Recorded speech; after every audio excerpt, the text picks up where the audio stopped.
You are bored right now. Maybe not this exact second, but today, at some point, you felt it.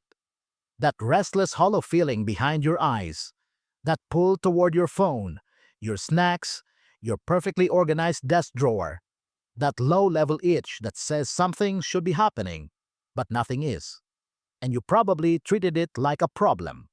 Something to fix. Something to scroll away. But boredom is one of the oldest things you carry.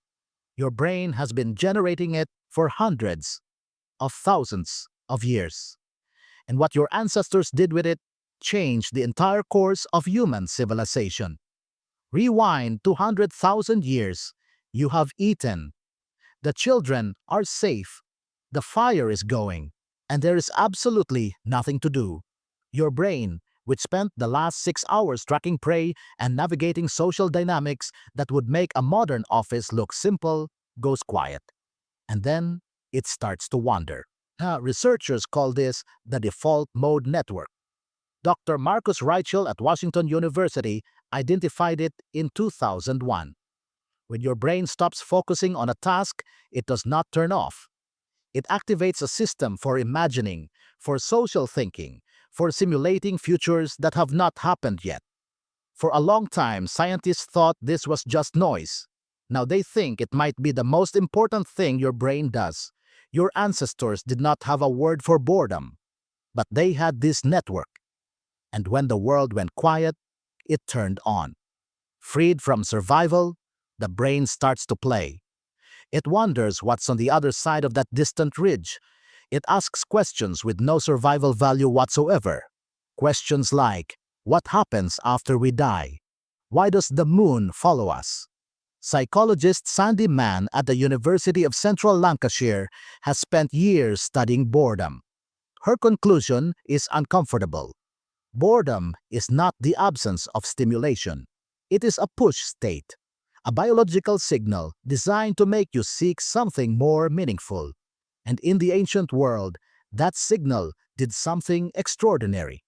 It pushed people to create. The oldest known musical instrument is a vulture bone flute found in a cave in southern Germany. It is 43,000 years old. Someone took a bone, carved holes into it, and made something that served no survival purpose. Someone sitting with nothing urgent to do decided to make music, not to eat, not to escape a predator, just because something in their mind would not sit still.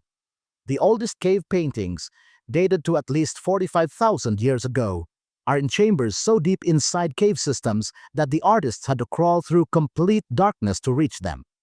No one did that because they had to.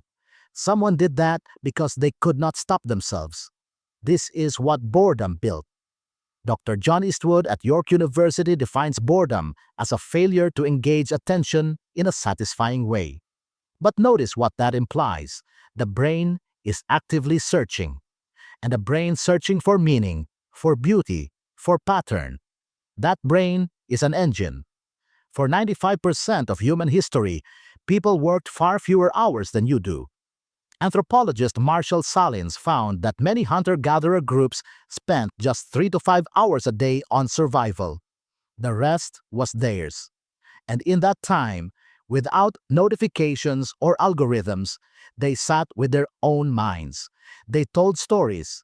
They built rituals and beliefs and social structures so complex that anthropologists are still untangling them. Now look at you. You live in the most stimulated moment in the history of your species.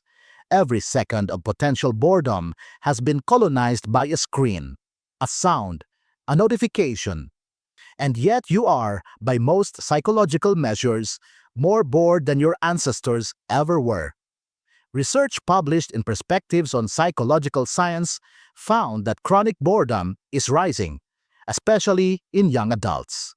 The more stimulation people receive externally, the less they can tolerate their own minds. The very tools built to defeat boredom have made the brain unable to sit inside it long enough to do what boredom was designed to trigger. Your ancestors had nowhere to put the restlessness except inward. And that inward pressure produced the bone flutes, the cave paintings, the star maps, the myths. You are not built for constant stimulation. You are built for bursts of focused effort followed by long stretches of open, wandering mental time. The wandering is not the waste. The wandering is where the ideas come from. Every piece of art you have ever loved began as boredom in someone else's nervous system. Every story that changed how you see the world was written by someone who sat still long enough to hear what their mind was trying to say. You are bored right now. Maybe not this exact second, but today, at some point, you felt it. Your ancestors felt it too. And it is the reason we are still here.